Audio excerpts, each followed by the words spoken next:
Russian television anchor Pavel Lobkov was in the studio getting ready for his show when jarring news flashed across his phone. Some of his most intimate messages had just been published to the web. Days earlier, the veteran journalist had come out live on air as HIV positive, a taboo-breaking revelation that drew responses from hundreds of Russians fighting their own lonely struggles with the virus. Now had been hacked. These were very personal messages, Lobkov said in a recent interview, describing a frantic call to his lawyer in an abortive effort to stop the spread of nearly 300 pages of Facebook correspondence, including sexually explicit messages. Even 2 years later, he said, "It's a very traumatic story." The Associated Press found that Lobkov was targeted by the hacking group known as Fancy Bear in March 2015, 9 months before his messages were leaked. He was one of at least 200 journalists, publishers, and bloggers targeted by the group as early as mid-2014 and as recently as a few months ago.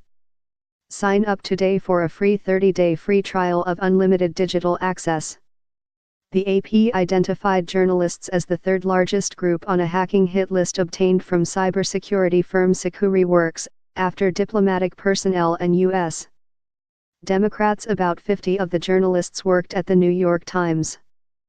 Another 50 were either foreign correspondents based in Moscow or Russian reporters like Lobkov who worked for independent news outlets. Others were prominent media figures in Ukraine, Moldova, the Baltics, or Washington. The list of journalists provides new evidence for the U.S. intelligence community's conclusion that Fancy Bear acted on behalf of the Russian government when it intervened in the U.S. presidential election. Spy agencies say the hackers were working to help Republican Donald Trump. The Russian government has denied interfering in the American election.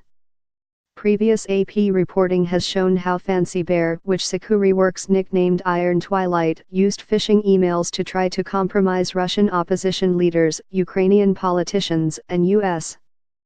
intelligence figures, along with Hillary Clinton campaign chairman John Podesta and more than 130 other Democrats. Lobkov, 50, said he saw hacks like the one that turned his day upside down in December 2015 as dress rehearsals for the email leaks that struck the Democrats in the United States the following year.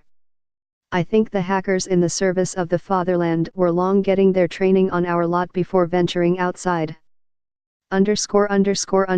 Classic KGB tactic.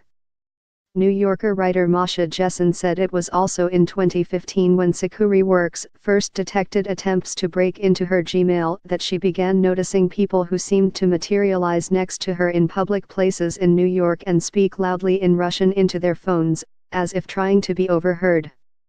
She said this only happened when she put appointments into the online calendar linked to her Google account.